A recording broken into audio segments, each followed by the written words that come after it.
IT Pro TV, binge-worthy learning for IT teams. Why is it binge-worthy? It's learning presented in an engaging and entertaining talk show format that beats voice-over PowerPoint snooze fests. Watch over 3,300 hours of content in their on-demand library on your desktop, on the go, or in the comfort of your own living room. IT Pro TV is IT training you and your team actually want to watch, which means a better return on your learning investment. Get started with IT Pro TV for Teams by visiting itpro.tv/Security Weekly and start a 7-day free trial and get 30% off standard or premium IT Pro TV memberships using the code SECWeekly30. Today's determined attackers easily bypass even the most advanced network defenses. Trying to ramp up staff to detect their backdoors can cost thousands of dollars and take months, even years. With Active Countermeasures AI Hunter, we enable junior analysts to detect even the most advanced backdoors in a matter of hours. Sign up for a demo and purchase our product today by visiting activecountermeasures.com/PSW. Active Countermeasures. Make every analyst a hunter. Endgame automates the hunt for both known and never-before-seen adversaries in enterprise networks. Built on unique knowledge on the adversary's tools, techniques, and tactics, Endgame's centrally managed agent prevents, detects, and responds to advanced adversaries in the earliest stages of the kill chain without prior knowledge. Endgame. Automate the hunt. Hey, welcome back to Paul's Security Weekly. This is the security news for this week. Do we have announcements for this segment? I do. Hold on. Hold on. You caught me off guard. I was smoking a cigar. I was trying to enjoy myself and just drink and smoke cigars without... Wrong show. Wrong show. We do this every week, Paul. We do. For a long time. On-demand material is available. securityweekly.com/on-demand. Make sure you go there, check it out. All kinds of various topics on security that you're probably interested in, so you should probably go register and watch our various on-demand content webcasts. Also, if you love security, you should check out Source Boston. May 9th through the 10th, go to sourceconference.com. Register using the code SW75WMKW to get a $75 off discount. I will be presenting there, which is just okay. Masha Sadova will be presenting there. Yay! What are some of the other keynotes? We were supposed to interview someone else, but we pushed it out to a different date. But there will be awesome speakers and a lot of fun to be had. We'll be there doing hacker trivia and all sorts of shenanigans. Jeff has a couple of announcements. Jeff, you wanted to talk about Hack for Kids. Yeah, I did real quick. I just wanted to give a shout out for Hack for Kids. They're up in Milwaukee right now at CypherCon, and they are premiering their fundraising game called Freaker Life. And I was one of the guinea pigs for testing out their online shopping, so I got a deck, and it's the work that went into this, the artwork, the planning. It's an adventure game. It's a card trading game. There's a few people on it. You might recognize this ugly mug right there. I do recognize that ugly mug. Yeah, it's really, really cool. The backs of the cards are different cipher puzzles. You have to collect them all and put them together and figure out what the message is in each of the several pictures. Really, really cool. And the decks are available online at freaker.life. They're $25. I encourage everybody to go buy a set. We should have some in the studio. In fact, I think they might be sending some to the studio when they get around to it after the conference is over. I will. Really cool. One of the coolest fundraisers I've ever seen. Everybody should go out and get one. Not just, and I'm not saying that just because I'm part of it, which is kind of totally cool. So, In Guardian's All Hands meeting is coming up, and we typically, drink and play board games and stuff in the evening. And we've played Exploding Kittens and Secret Hitler, and of course one of my favorites, Cards Against Humanity. I was going to say you play Cards Against Humanity. Yeah, I have not played. And what? I have not played. Oh man, what? We need to play. Dude. We need to have a Security Weekly Cards Against Humanity night some night. Okay. And we should do that. Even if you guys have your own decks and you pick your own, and we go from there, just find a way to do it. Might be an interesting segment to just film and throw out there. Or not. But or not. But just film and have, just for the sound bites alone. I think it's kind of like the PowerPoint roulette Yes. We played at the 10-year anniversary. Yes. Or not. Yeah, we recorded it, But and we'll release it, and then we watched it, and we're like, yeah, No. or not. Yeah. No. Yeah, but that might be a thing. We record it and then or not. Or not. So we should do Are that. you going to play at the Guardians? I think I'm going to see if I can get a hold of some of those, and if they're willing to send those, I'd love to play that at All Hands and coming up in June, and give them a damn good review. That would be great. What do we got for stories this week? I did add some, so if your show notes are not refreshed, ironically, I taught the wireless hacking class last week in Orlando, and then 2 weeks before that.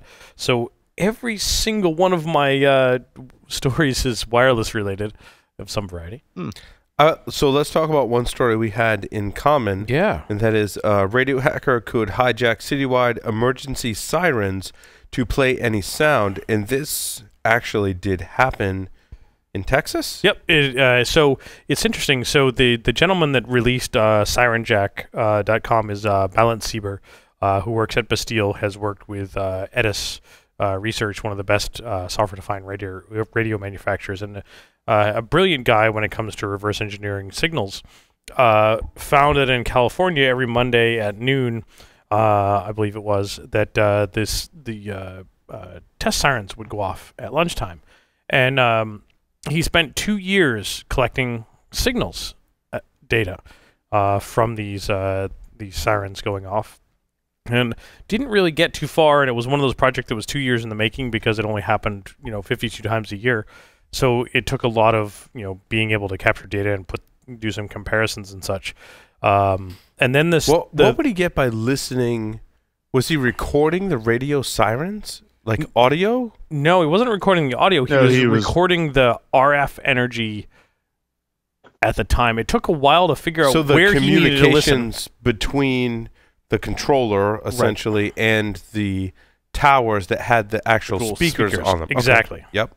And he did that for 2 Well, that was probably a hypothesis originally, and I'm sure they had to figure out what frequency, if and when they were broadcast. It was a long good observation, Jeff. Hey, there's a tower at noontime and is making loud noises, and that looks like an antenna.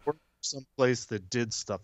Hey, that looks like an antenna. Signals intelligence, Jeff, has been a thing since. That antenna looks like the thing that I saw on the internet for these frequency ranges. So now I get some ideas of what frequency ranges to listen to. And it only happens during these times, so it took a while to hunt down the signal. And now once I hunt down the signal, I get some RF transmissions, and now I can start decoding that. And then the whole thing happened in Texas, and there was some renewed interest on his part for, there was a story we covered, yes, and that there was the hacking of on decoding, because signals like that are often not encrypted, and there is a difference between coding and encrypting signals. Demodulated. It's basically like reverse engineering, right? Yeah. So it was a demodulation, return analog data into bits, and then turn those bits into packets, as reverse engineering. Yep.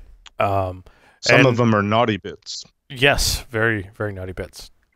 And what Balint was able to discern was that he could basically reproduce the control signals to the repeater to affect all of the towers, and then could inject his own transmissions that would either trigger alarms or provide new data to those towers to transmit.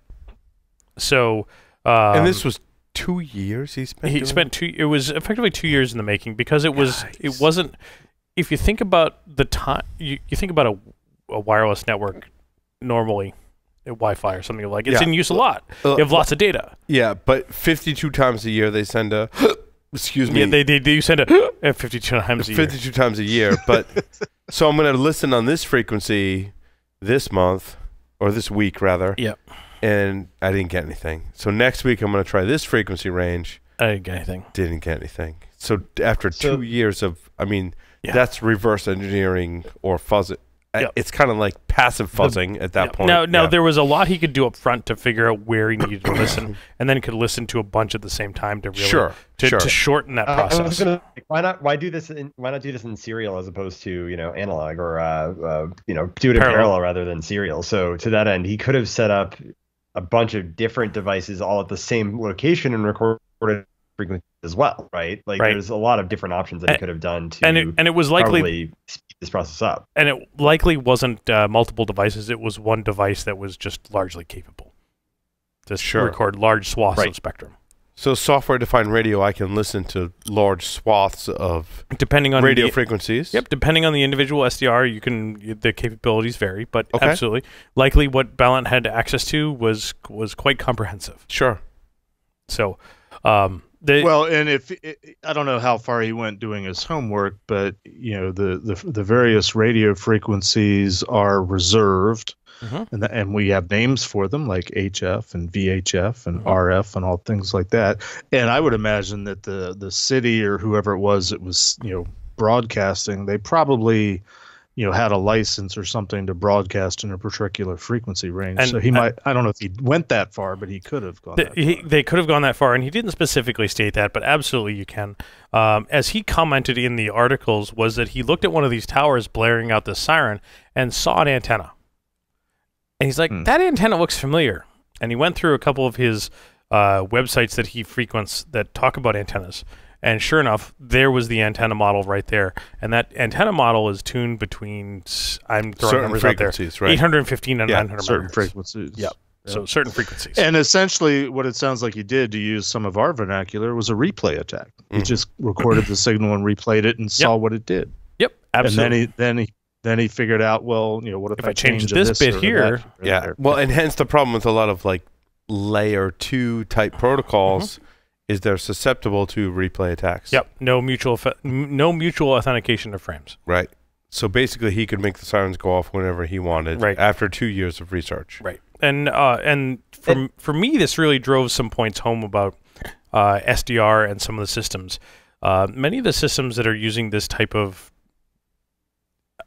technology have been designed many years ago. There wasn't a lot of thought that went into it about security because security wasn't a big deal. Software-defined radio wasn't even a thing. And that's what I was exactly where I was going, Larry. Right? Like it was security in obscurity because SDR wasn't available at the time. They were like, well, if we transmit on this frequency, we don't need to build any security into the higher level protocols. Right. Just the fact that we're transmitting on this frequency. Like, no one's going to be looking or listening. No one has the capability to do that. So, therefore, we'll build it on this, and they've just carried that forward. And then fast forward to today, or even 2 years ago, or more, individuals have the capability to relatively inexpensively acquire technology to be able to do that. Yep. And a case... Can we call that technical debt? Yep. For lack of a better term? Yeah. Good job, Keith. Good job. Yeah. Case in point, I was doing some work... And it's completely innocuous. I have a weather station at home, and my sensors disconnect from the weather station all the time for whatever reason. And I'm so frustrated. I'm ready to throw the weather station away. And because I do logging and aggregation, big data stuff over time. And so you have something that measures like wind velocity, temperature, humidity, rainfall. Exactly. And it's interesting. One of my early projects in college was a weather station. So there's one USB, plug it to a Pi, grab data, chart it over time. Great, works great. And then the sensors would disconnect from the weather station. But I found that there was a plug-in for my weather aggregation software for software-defined radio that would just read the sensors directly. Great. RTL 433, 433 megahertz, standard stuff, and RTL 433 has a database of stuff that says, hey, we know what these are. Here's the data it comes from. Here's a format. Great, go plug it into your stuff. And what I found when I was running RTL 433 was that I picked up a bunch of unexpected stuff. So your weather station was at 433 megahertz. Yep. You're monitoring a weather station, but you're getting other people's signals. Yes. And other devices. Other devices. Yep. And one of those other devices, or I should say multiple of the other devices that I received, was identified by RTL 433 as being burglar alarm sensor, door open-close sensors. And the next door neighbor, who got burglarized a year ago, had ATT come in and install a new burglar alarm with all of the open-close sensors. And I can observe the command that the sensor is saying closed. If I can observe the command that says closed, you can replay that. I could modify that to change it to say open, and use a software-defined radio to transmit that, and just all the sensors open, trigger the alarm at 2 o'clock in the morning. FCC violations side. No, correct? no FCC violations. 433 there's no megahertz. violation. 433 megahertz in the ISM band, industrial, scientific, and medical, which does not require that you have a license to transmit there. It's consumer devices. Basically, fair game for you to Fair transmit. game. Okay, Fair game. So that's an important point. That's why I asked the question. And my thought is, Well, I was going to say, yeah, go it's ahead. just not it's not an area that's regulated typically. right. I had a customer many years ago, a retailer that was broadcasting using satellite to all of their retail locations all over the U.S. And it was the time where DES encryption was being deprecated, and so there was the need to move to triple DES. And I'm like, well, you know, what kind of encryption are you using on your satellite signal? And they're like, I don't know. We need to get the vendor. I'll leave the vendor's name out of it for a minute. Yeah. But I'm like, well, I need to ask them. I need to find out what they're doing in terms of encryption. And they got on the phone with them, and I was the only one representing, you know, PCI, and it was a whole bunch of my customer people, and then there was a whole bunch of the vendors. And I was asking basic questions like, okay, I've seen the golf ball in the parking lot of the headquarters of my customer. You know, how far does the signal bleed beyond that? How close do I need to be able to intercept that signal? And they gave me a song and dance for probably 20 minutes.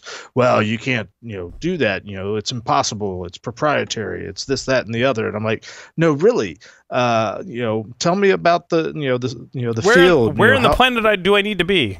right. Right. North America. And they kept saying, well, we have our own QSA, and he says it's okay, and our QSA says this, and our QSA says that. And I finally said to him, I said, look, this particular QSA you're talking to used to work for a government agency that's located halfway between Baltimore and D.C. And there was silence, and you could hear a pin drop. And then the guy that had been given the song and dance said, oh. And then the story changed, and then they started telling me what was really going on. And it turns out they broadcast over the entire continental U.S. You can be anywhere and pick up their signal. Right. And it turns out they were having a hard time upgrading. They were working on it, but they were having a hard time upgrading to triple DES, because who knew that the speed of light is a limitation and latency becomes a problem when you're trying to communicate with something that's 100 and some miles up in the. They eventually worked it out, though. Yep. But, you know, and I think it comes down to accurate threat modeling. And Yeah, I agree. Ron Gula was here most of the day today in studio. Ron's a really big science fiction fan, right? So we're talking about the various scenarios and stuff, right? And we were talking about, well, if you needed to intercept satellite communications or send commands to satellites, like, where would you do that from? Turns out, how long, you know, Security Weekly panel, like from Earth out into space, like how long does that communication need to reach its destination? 1 to 2 seconds. No, it can be hours. Sometimes a day. It depends on how far in space. If you're talking about satellites, local, 1 to 2 seconds, because, you know, ham radio, there's a thing called EME in ham radio, which is Earth, Moon, Earth, which you are bouncing ham radio RF signals off of the moon and then back to Earth. So, do you think it would be quicker to just have something that's orbiting the moon that could then maybe attack other satellites? No, you don't think so? Nope. Because so define where the satellites are. Are they in Earth orbit satellites? Yeah. So they're the distance between us and Earth is shorter than the distance between us and the moon and back. Okay. So, Paul, the point that you're getting at, though, is you know, a failure to plan forward, and I'd actually like to coin a new term for that, which I would call technical inflation. Right? It's planning for the unknown future or the upgrade cycle that you're going to need to continue to meet that inflation. Because at the time that you build, going back to the main article, at the time that you build these sirens and the mechanisms for which you would trigger them, nobody had the technology other than perhaps governments and municipalities to actually trigger them. Nobody, and at the time you can't really say it was technical debt, because they didn't really have a way to foresee that people would eventually have these things called software-defined radio. But as technology inflates its abilities, you kind of have to, continue to invest at the rate of inflation. Otherwise, this sort of story, comes to exist. So you heard it here first on Pulse Keith has made an 555. extremely intelligent observation. Yep. Good job, Keith. No, I might argue. Love you, man. That was an awesome observation that really kind of captured what we're talking about. Agreed. Now that said, thinking about how Balint approached the problem about being able to do the replay, he held up this little $35 Baofeng handheld radio, and absolutely the scanner community, the ham radio community, for many years has been able to receive these signals, record them to audio. Effectively a digital to analog to digital converter. Sure. And then take those same signals and replay them and potentially trigger one of these alarms-based replay-based attack because no per packet authentication. Now that said, it would have been illegal. The ham radio community for the most part is pretty law-abiding. So it would have been conceivable, but the fact that now that we have these radios that don't cost $1,000, they cost $35 is one of those technical inflation type of things. Well, I think the threat modeling, as Keith and others have kind of talked about, is it needs to evolve into thinking about how an attacker or a kind of evil adversary or some kind of adversary would use that to their advantage in order to cause some kind of chaos or condition that would make it easier for them to enact an attack. And I think that in this physical sense, when we talk about sirens or satellites or whatever the communication mechanism is, we've all seen, and Jeff provided examples as well, and I've certainly seen examples where they're like, yeah, there's radio communications and those communications are secure because, well, no one knows about them. And I think in today's day and age, that's off the table. You have to assume that any radio communications that the adversaries, whoever they are, hackers, nation states, whoever it is, are going to be able to figure that out and apply security accordingly to protect your communications. Well, and to be clear, the assumption that something like broadcasting on some frequency that's just randomly out there, it provides you some level of security. That's not a new concept. That goes back, 100 years maybe. Yeah. And there's and it's interesting because I went to the National Cryptologic Museum a couple weeks ago, and I was looking at some of the stuff that I used to work on that's now museum pieces, which is disturbing, but that's another topic. It means you're old, Jeff. It's okay. We still love you. I'm old. But the idea that the way that things were done historically, back in Civil War days or World War I or World War II, and the parallels that continue to come back, what we're sort of getting at here and what we're talking about is like, hiding things in frequencies, not believing that we're broadcasting in a way that nobody knows about it, and yet if you want to know about it, it's incredibly easy to find. I mean, there's huge parallels to that in terms of internet and networking and the pen testing kind of stuff that we're talking about. How many times, and I'm dating myself, I know, but in the old days, people used to hide their telnet sessions by using a non-reserved port, using some high port, thinking, if I do telnet at 25,352, nobody's ever going to find it. Or they use encrypted telnet. It comes down to integrity and privacy, right? And those are two totally different things. Sure, I can send a communication on some medium, and if it's observed, that's one thing, that's privacy. But if I can change the message, that's integrity. And just because you're transmitting on something you think people aren't looking at doesn't necessarily mean you either have integrity or privacy. And that's really what I think this story is about. And in the case of the sirens, sure, you could cause some chaos if you could, almost like a third attack vector is triggering those communications. In this case, it's not so much about the message. The message is if I hear this signal something bad is happening. Yep. So it's not, even in that sense, I mean, when we talk about communications in wartime, as Jeff was talking about, right, integrity and privacy are very critical. In this case, if I can then trigger that communications and make those sirens go off, I can change the actions of those in the surrounding areas, and that may be something that is of benefit to our adversaries, and that's something we have to take into consideration in all of these radio communications that we've talked about over time. I want to segue into a different story about bridging air-gap networks, because air-gap, you use that word, and I don't think it means what you think it means. What's interesting is we've covered well, these... you can't do that, though. I mean, nobody can bridge an air-gap network because they're air-gapped. Now, what's interesting about that, Jeff, is, and you've teed me up perfectly for this, is the same group of researchers that have published all of these articles and research papers about bridging the air gap have used various, demonstrated various out-of-band communication methods to steal data from compromised air gap computers via light, sound, heat, electromagnetic, RF, magnetic, ultrasonic waves, RF. and the most recent one is through power lines.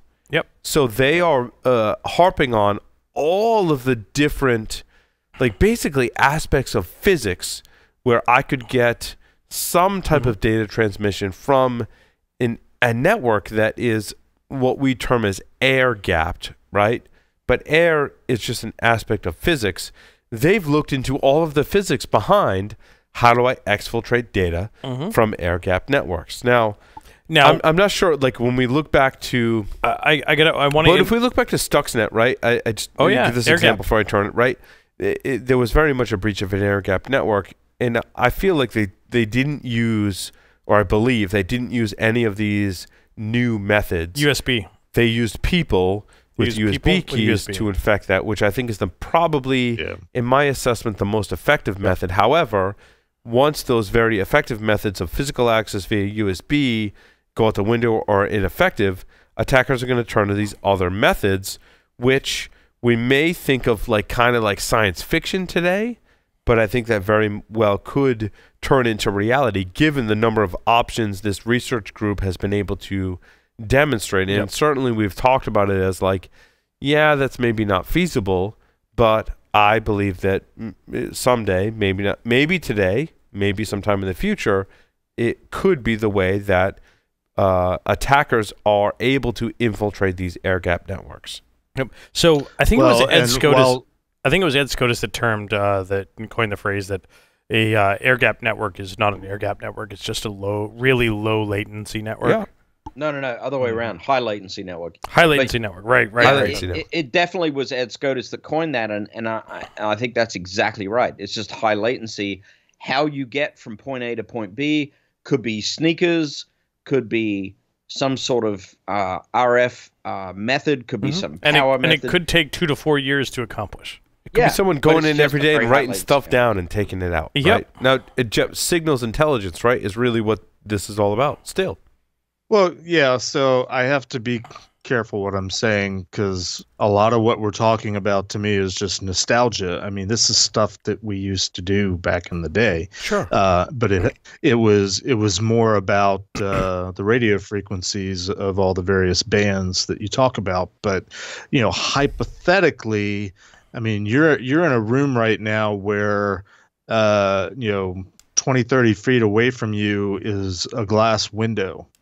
And you're producing sound waves that I know you have curtains, but even with the curtains there, you're causing some sort of vibration of that window of the glass that could theoretically be captured, and it's just an analog sound wave. It can be converted back to voice, and people can know what you're saying. Pardon me for a minute, if you're picking this up. Fuck you, Jeff.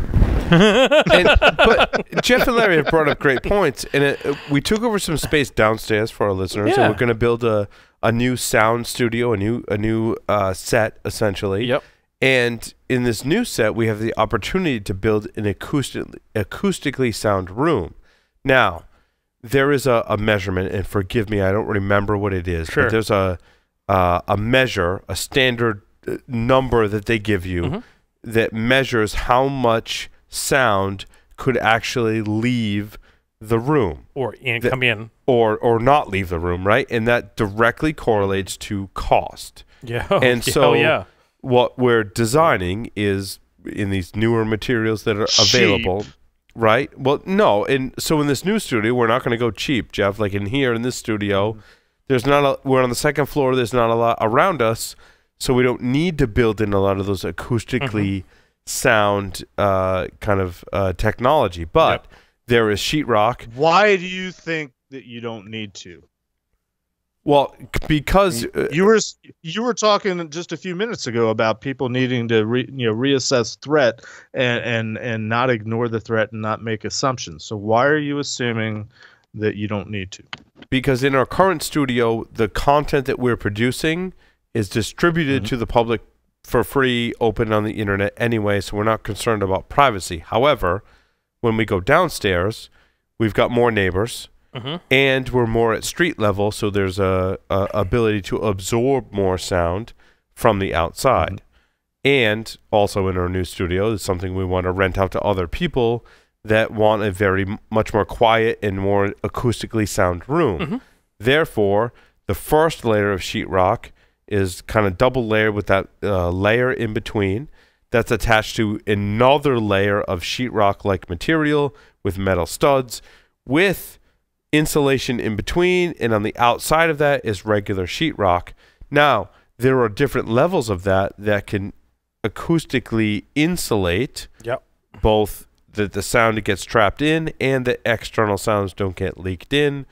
And the more money you spend, basically, the more acoustically sound you can be. And then it all depends on your threat model. It goes all the way up to like applications are... Let's say you want to build a firing range where you're going to be using firearms inside of it. In a strip mall that you don't want to leak that sound to leak out. You could also be building what we call a skiff, right? Where you don't want radio frequencies or any acoustics to leak out either. The audio ranges are a measure of an RF type of energy. It's and there's I forget what they call it, but there's and there's also a measure of, I forget what they call it, but it's kind of, there's a measurement, a number that you attach to that. Like 50 is kind of low, and it goes all the way up to like 80 or 90. So there's a number measurement that measures how much sound is leaking out and also preventing sound from getting in. And that really just comes down to essentially... And I want to preface, sound also equals RF. Yes, in a different sort of range. And when I was describing this actually to Ron Gula, he said that too. He's like, so when you build this room, he's like, how are you going to get Wi-Fi in? Because when people go into this room, he's like, it's sound limiting, but also means, to your point, Larry, RF limiting as well. Maybe not. But you have to put in my assessment, you have to put an access point inside the room. But there's a measurement as to how much sound, a measurement that determines how much sound is leaking out versus how much sound is leaking in. And the more money that you spend, you can limit those two different factors, which I just thought was kind of interesting and kind of segues into our talk about basically the threat modeling around this. And your threat model becomes more about the audio quality than the RF quality. Sure. And those are two drastically different ranges that you need to consider, and drastically different types of material you need to consider. So we're talking about threat modeling, and the article is using power lines to siphon data. I mean, who is applicable? Who's at threat for this kind of attack? I feel like we have this conversation quite often when we see research like this. It's incredibly cool, but I imagine it's a very niche target. In that your users should probably still be concerned about SQL injection. Absolutely. Absolutely. And Kevin, if you got all those other things figured out, right? Like in a nation state attack, you might be concerned about, am I leaking data over power lines? Sure, I can have this. I kind of think of the Cone of Silence. In that, what was that really old TV show? Someone help me out. Get Smart. And I might argue NCIS, where they go behind the stairs. Yeah. You could also do something topical like our current EPA administrator. You've never seen Get Smart. There's a real cone of Oh silence. no, I've seen Get Smart. No, I have seen Get Smart. I am old enough, Jeff. Jeff, to appreciate I've not built- only I've not built only it- to watch. You've seen it in syndication. I used to watch the original show. Yeah, you did. And Jeff, I have built a phone into a sneaker frickin' before, old. so Oh. and a banana, but that's a different story. I think we should Hey. have a cone of silence on the. But the point that I think a lot of totally us should. are sort of beating around the bush at is the threats that we're considering and the things that could be happening that are bad. Most people aren't going down this path. Right. Sure. But now the thing is that I think about, and that would be my argument. we talk about the technical, the technical inequities. Keith, what was your term? Technical inflation. Technical planning for the inflation. future, Inflation. or at We're least thinking about them now, but in 5 to 10 years, this is going to be a problem. It may not be a problem now, but we're thinking about it. Technical inflation 10 years from now, this is going to be huge.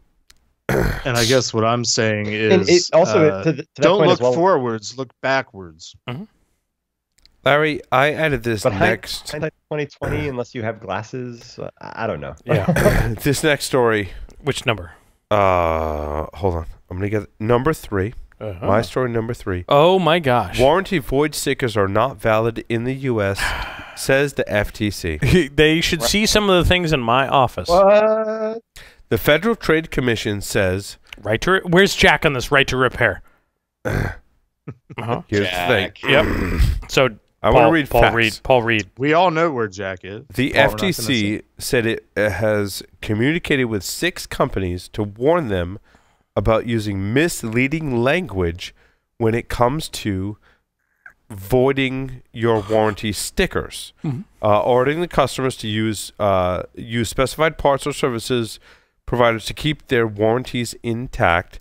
The companies have 30 days to respond to the FTC that essentially the companies are in violation of Right to repair. laws or guidelines that when they're putting stickers on that say warranty void if removed are found on gadgets in many cases, covering screws that would let somebody open the product to inspect its internal components. The stickers can indicate whether a consumer has tried to carry out an unauthorized repair, and they have found those to be in violation of some law. The article has not gone into very many details, but I would argue Jack is very experienced in this, in the right to repair with cars. So there are Nintendo, Sony, and a car maker, Hyundai, have been named in the FTC big names violations. Big names. And if this gets changed, this could have some widespread impact, because I'd love to have some folks say that I can't ship them this device that I bricked because I played with the internals and I violated said sticker. Right. And send them back to them and send it back to them in 2007 pieces. when you and I wrote the book on WRT54G routers, hacking, right? Yep. We removed that sticker a lot. Every damn time. And we bricked some routers. This law could be kind of monumental in the hacker community where we're messing with stuff, and if we brick it, the company could say, well, no, you didn't. They won't be allowed to say, well, you violated your warranty, therefore we're not going to send you a new device. Now, I will argue that some of the things we did, we were clearly like on a mission to violate the company policies in the efforts of, like, I was specifically thinking of the time, like, we're jumping the pins on the firmware and like mashing them. To bypass the right block. I can see a company saying, like, look, you took a tool specific action and like mashed and like maimed your device, and we're not going to honor the warranty, and I get that. But however, if we opened up the device and we were accessing, like, let's say a JTAG or a serial port to gain other functionality, and the device malfunctioned, we could say, look, it wasn't a violation of your warranty. Like, your device is not working as advertised. And so the FTC has actually made some of these delineations with these larger companies, which I think is a good thing. And I'd argue the point is that I take apart my device because I want to see what's inside of it. and I touched no single programming pad on the device, no forensics analysis could ever prove that I touched the device in any way, shape, or form, aside from my fingerprints. But I think of it as like JTAG as an example. I would debugging argue, kind of protocol. Like I've opened up my device to figure out what's wrong with it. You've got a JTAG port on your system. You haven't purposely like disrupted that functionality. Yep. I want to tap into that. And in doing that, maybe I break the device, so therefore you should honor the warranty. I mean, maybe that's a stretch of what they're doing here, but I think this is a good thing for hackers like us that are essentially right now violating warranties. Maybe we're not so much anymore. The whole right to repair thing is a big deal, and I think Jack has been railing on this for years. Well, yeah, and maybe my device is malfunctioning, and therefore I'm going to open it up. Yep. And try and repair it. Oh my God! Can't, I can replace this one resistor, and it works again. And then down the line, some other functionality happens. Right. In the article, it actually says that basically the warranty voided if removed sticker is is actually prohibited by the Magnuson-Moss Warranty Act. So again, it's the Magnuson-Moss Warranty Act for those following at home that want to write that down for the next time they void a warranty sticker. This reminds me of not Kevin and then Jeff. I was going to say my inner cynic here, because this article is pretty light on details. I have to imagine it's more towards Larry's point, where if you open the device and the sticker has been broken, and that is more what they're referring to. I bet if you start tampering with things, it's no longer going to be covered. This is a great starting point, I think, getting to Paul what you're hoping for. But I have to imagine vendors are still going to try and push back that if you start trying to touch JTAG, or you still trying to replace certain capacitors, it's going to void the actual warranty. Jeff, I want to get to you, but to make a quick point, I've seen those T-shirts that say "I void warranties," asterisk, except for the Keith, what act is it? The Magnuson-Moss Warranty Except Act. for the Magnuson-Moss Warranty Act. Right. That's the new Security Weekly T-shirt, Paul. I void warranties asterisk except for those covered by the Magnuson-Moss Warranty Act. I like it. Okay, that is the least sexy T-shirt that you could possibly imagine. But it makes you ask a question just like this. I hack charities, dude. You hack charities? That's wrong. I void warranties naked. That's what the new shirt should be. That's my except for the Magnuson-Moss Warranty Act. I mean, if you got a soldering iron in your hand, which doesn't stipulate whether you're pressed or not. Got a soldering iron in your hand and you're naked. Oh, been there, done that. Mad props to you. Been there, done that. That is a risk. Have the scars to prove it. What I was really going to say was this is reminiscent to me of various laws that are on the books, like leaving valuables in your car in a public parking lot, and there'll be signs saying, we're not responsible for anything gets stolen out of your car. You can still go to court and you can still win. That there is a measure of responsibility from a parking lot or a parking garage. Similar things like that. I think it's mostly about intimidation, and people see this legalized language, this sticker. Most people are going to go, I can't remove the sticker. It's a sticker, but those of us in the community that know better, we know how to circumvent it and know that it's okay. So in some ways, I think it's much ado about nothing. So Jeff, do you think this is more of a stopgap measure to try and push off the right to repair? As if they're taking more of a proactive approach, saying, we'll PED you with this so that we don't have to actually start talking about what people actually want, which is the ability to repair their own hardware? I can't speak to that. All I can think of is I think this all probably, and I'm not familiar with the right to repair thing that Jack's been going through. I'll ask him about it when I see him at RSA next week over a drink. But I can only imagine that the vendors are thinking they're just trying to limit all the people that would want to go muck around and just really screw things up because they really don't know what they're doing. And I would like to think that they probably have a little bit more tolerance for people that kind of know what they're doing, but they're just trying to, it's a deterrent, I guess is what I'm trying to say. Did you read this post from the Hacker Factor? I'm reading this now, and it's brilliant in that one of the things that I think that's there is that Cisco talks about Cisco Leap. They talk about Cisco Leap issues, and it's the gift that keeps on giving. It was defined as a problem back in 2003, and I want to go back and to define this in that Josh Wright was one of the first folks to discover issues with Cisco Leap. And tried to disclose them appropriately, and he got his ass sued. This is when I first met Josh, and Josh was not in a good state health-wise because of the stress that Cisco had put him under. Yeah. And this very much talks about disclosure as it exists today. 15 years later, I like to think that our industry has evolved, but what Dr. Neil Krautz, is that how I say that? Krautz? Yeah. We need to have him on the show. Well, I agree. I would love to have him on the show, but what Neil is pointing out is potentially some misuse by the Cisco Talos team in pointing out this vulnerability. And I think what he kind of made us realize is that these larger companies that employ vulnerability research teams, they're not focusing them. And Cisco is just one example. This could be an example. And Cisco Talos, by the way. And I'm not picking on Cisco Talos. There's a ton of really smart researchers working for Talos. They have their own podcast today. A lot of them are SourceFire engineers that we know and love.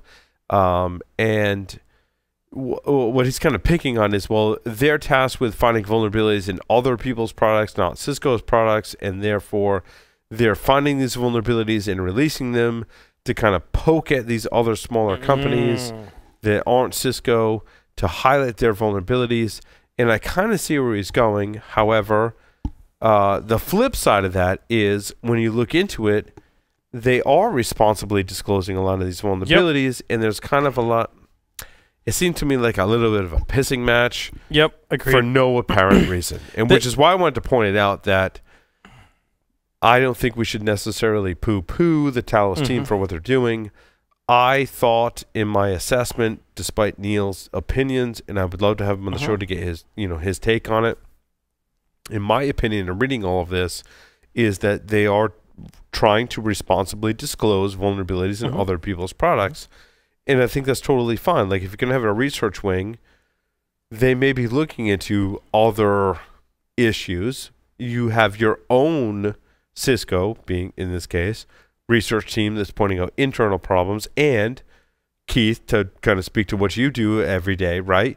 You might have a public bug bounty or have external researchers that are pointing out vulnerabilities in your own products, and they can all coexist. And I think Neil's trying to kind of cry foul.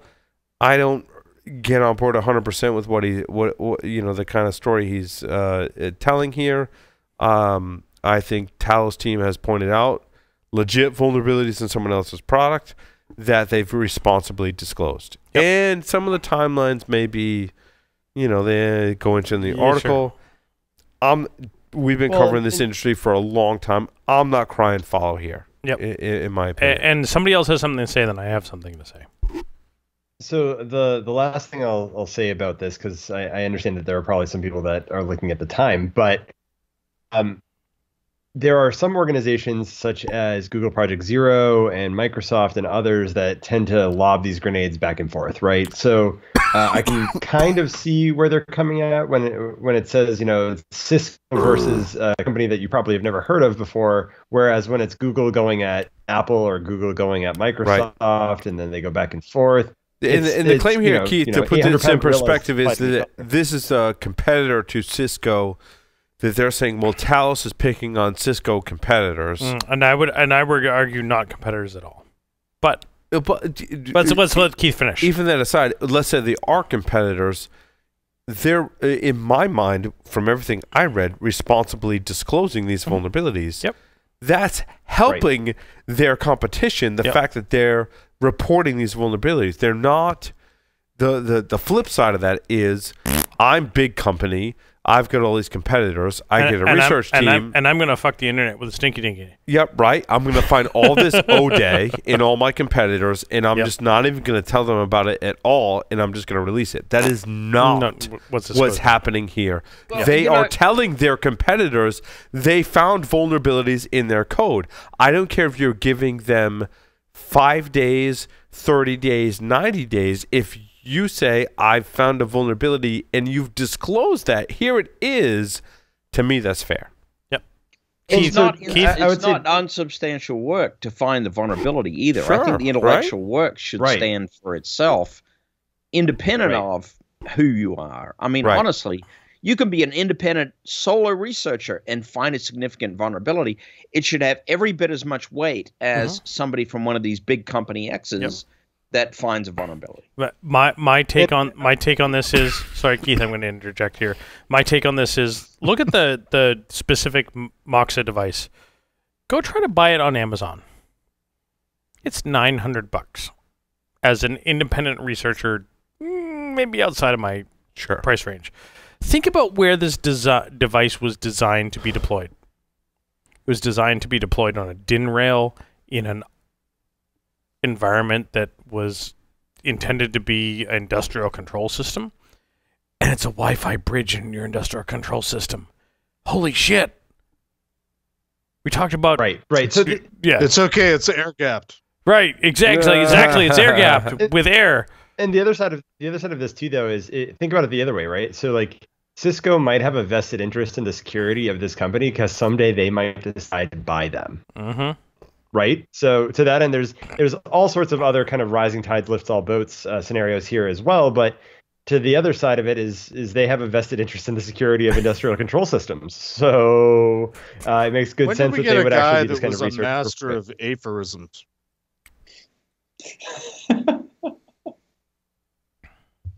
This is one area though where I think the purity of the intellectual effort should count more than anything else. I mean, this is something that I'm actually pretty passionate about. I think the intellectual effort itself should rise above the business need because it is down to the purity of the matter, right? I mean, you do the research, you demonstrate the issue. You know, maybe it's naive of me to say so, but honestly, the actual work should speak for itself. Next. Very hacker-esque of you, Joff. Very hacker-esque. Next. Yeah. I lost my show notes. Me too, because I was. That's right. You were about to wrap up. Keith comes up with all these aphorisms. He's like a master. Is that like a euphemism? You should see me with analogies. We'll go over analogies on Sunday. So I will say that. Stop using big words this late in the show. Thank you. Yeah. Trollcave from Vulnhub is a vulnerable... that was the one I wanted to hear about, and I think we should probably consider wrapping vulnerable distribution you can download. Basically, they give you no information. And the flag, and I love this, is in like /root/flag.txt. And they're like, you know what? Here's a VM. Go find the flag. I like that. I think that's a fun exercise. And that's great because we get the comments, how do I get started in information security? So many times.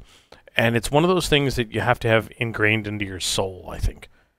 And building a lab and building it with these things to attack is great. And this is another one of those things to add to your lab to attack.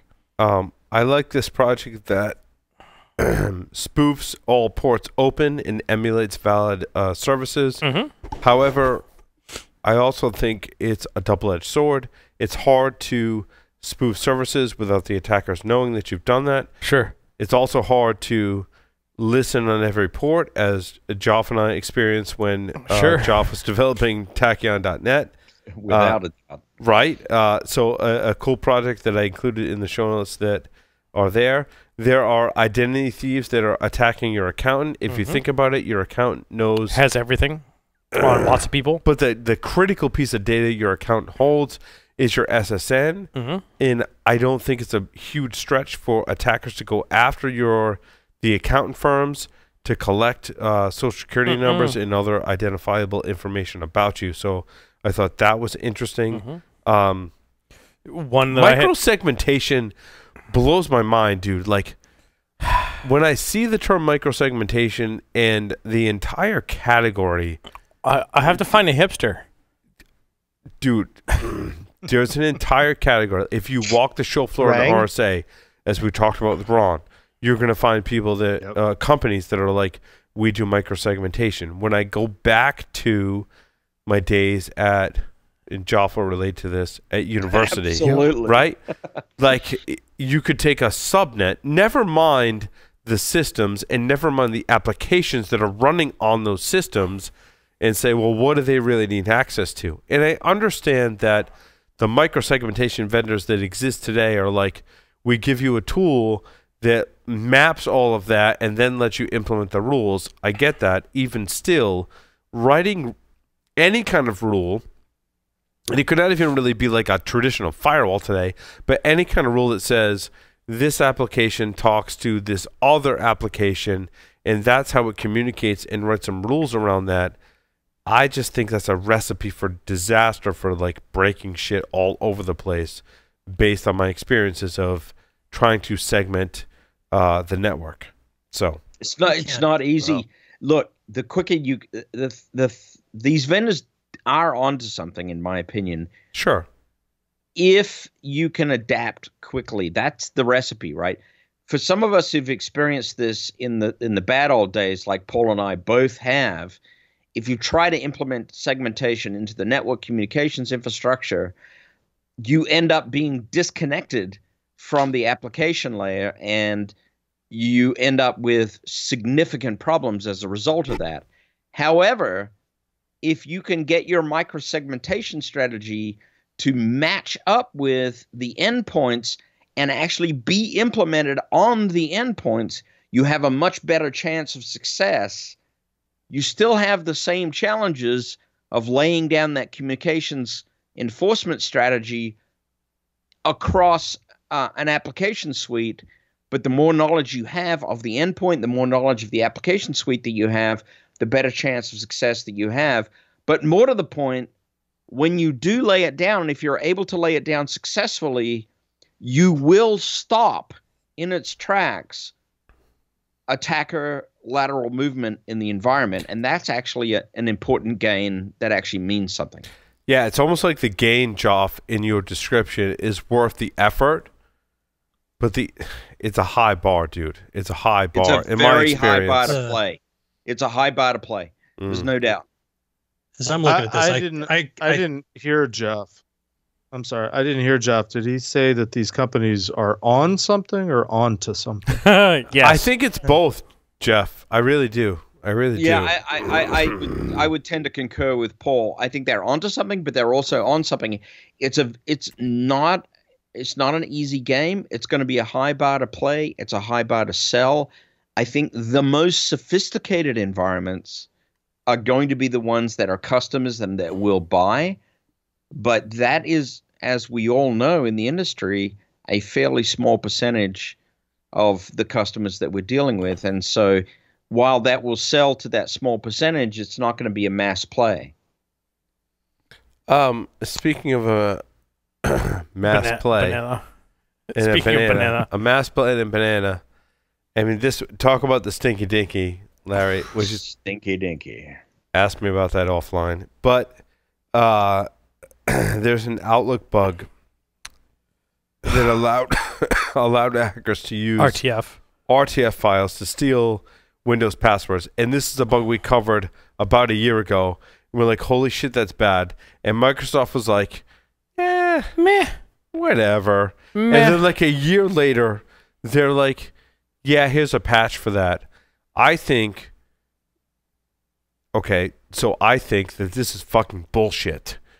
That there is a critical vulnerability, in my assessment, that Microsoft has taken a year to fix, that they should have patched immediately, and a year is way too freaking long to patch this vulnerability.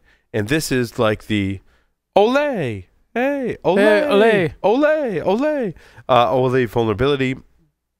That basically, if you open up an RTF document, it enacted the OLE, or object linking and embedding, to exploit the system. And I feel like attackers have been taking advantage of this for a year and have had a field day. And Microsoft's like, oh, yeah, hey, you know what? Like a year later, yeah, by the way, we said we weren't going to patch that. But April 2018, that's when we, Microsoft, collectively decided that this was a good time to roll out a patch. And I'm sorry if you've been pwned in the back door several times by this vulnerability, but you know what? Now here's a patch. And then left it up to all of Microsoft's customers to go, yes, we're going to test and then roll out that patch if we can, if it doesn't break functionality, because functionality in object linking and embedding could impact your users, as we talked about a year ago, Microsoft. And yeah, by the way, thanks, here's a patch. But so thinking about this historically, from the news perspective, Jason, you haven't said a lot on this show. Any particular thoughts on this one? Jason, can you just talk? And that's the thing. You talk? Say something. I tried. Something. He did. And tell us all to shut the F up and say something. So, Jason, your thoughts, if any, on which the article I had in here, on anything, Jason. On anything. So like the micro-segmentation thing I tried to jump into. Just go back to it. Great. Go back. Micro-segmentation. It's your show now, Jason. It's your show. They better have some dang good tools to show us how, what's going on, to review and see what's happening and make changes. Because if you've ever sat through, and I know you guys have, doing reviews of network segmentation and stuff like that, it is not fun and it is not trivial. And then they get into micro-segmentation. Yeah. Fuck yeah, that's a I don't know. over. I like the idea of it. I agree with Joff. He can screw with an attacker really well, but holy cow. We're having enough trouble with just the basics. And Jason, so when we're talking about this RTF vulnerability, your thoughts? So I had a year to patch something like this. I don't know. I just kind of landed on what you're saying, Paul, is the idea that, come on, guys, get on this. The Outlook has got the credentials to the network in it, and we're leaking this kind of crap. Yeah, the Outlook is not good. So here's why they don't patch it. It's Outlook. They want everyone to go to Office 365. They have other investments that they've made. And quite frankly, this falls to the wayside because Azure and Office 365 and Windows 10, kind of core security, way more important to them. So Keith is on point on this episode again, bringing up an excellent point. But why should a company forgo exploits because they want them to drive them? They want to drive their customers to their new product. Because money. Keith will have a clever phrase for money. So you buy Office 365 and you get install Outlook. Money. Dollar bills, y'all. Think about it this way, right? So I think you know why? Because cash rules everything around me. Cream, get the money. Dollar bills, y'all. One thing I really appreciate about this article. Wu-Tang forever. I was going to say, who sings that? Wu-Tang? Wu-Tang forever. Great, let's keep it that way. Because you're fucking trash, man. So I'm kidding. You're trash at singing rap, man. For those of you who watch Survivor, you get the 79. joke. For those of you who watch Survivor, you get the joke. What the hell? Don't ask. Survivor. Just moving on. Really? Survivor. Moving on. Let's move off. Let's wrap this thing. I think it's probably a damn good idea. No, but seriously, closing thoughts to go back to Keith's excellent assessment of the situation. Basically, Microsoft is very much pushing. Hey, Microsoft customers, you don't want to run Exchange locally. You don't want to have Microsoft Office on everyone's desktop. Oh, by the way, you don't even want to have Active Directory running in your local environment. Right. You want to move it all to our cloud, which, embrace magic. Azure, embrace Office 365. It's magic. You should move everything to the cloud. In fact, it doesn't even have to be Windows systems. If you've got Linux, if you've got containers, move it all micro-segmentation. into our cloud. But in Microsoft's business model, that makes perfect sense. Yeah. Move everything into our cloud. I think Microsoft has gotten it and provides a great service for doing that and taking a year to patch this vulnerability. And I'm sure there's lots of things that went into that. I'm sure one of them was, well, yeah, you should just be using Office 365 and then you're not vulnerable to this. How many more times are we going to see vulnerabilities in Microsoft products that they're like, oh, yeah, you're running the older version of our stuff that's vulnerable to you're this running kind the of thing. self-hosted stuff. Oh my god. You should totally go into our cloud system. It is so much cheaper. better and so give us more money. I mean, it is so much cheaper. Run it in our cloud In and you my don't have these opinion- problems. In my opinion, we really could have wrapped this like 2 minutes ago. So He's I got a got point. one thing to say, which is this: Chromebooks, same thing. Just leaving it there. Just leaving it there. Dropping the mic. Chromebook. I love I that think I Thursdays think I'm now, it's just going to be Keith. We don't need anyone else. Keith is Done. on point. We're going to have Keith on his Chromebook and we're done. It's Keith gonna be on the his Chromebook. the Keith Hoodie show. We Yeah. love you, man. That's Fridays at 11 on Application Security Weekly. There you go. For more Keith Hoodlet. Thank you, everyone, for listening and watching to Paul Security Weekly. Larry, take us out. Over and out!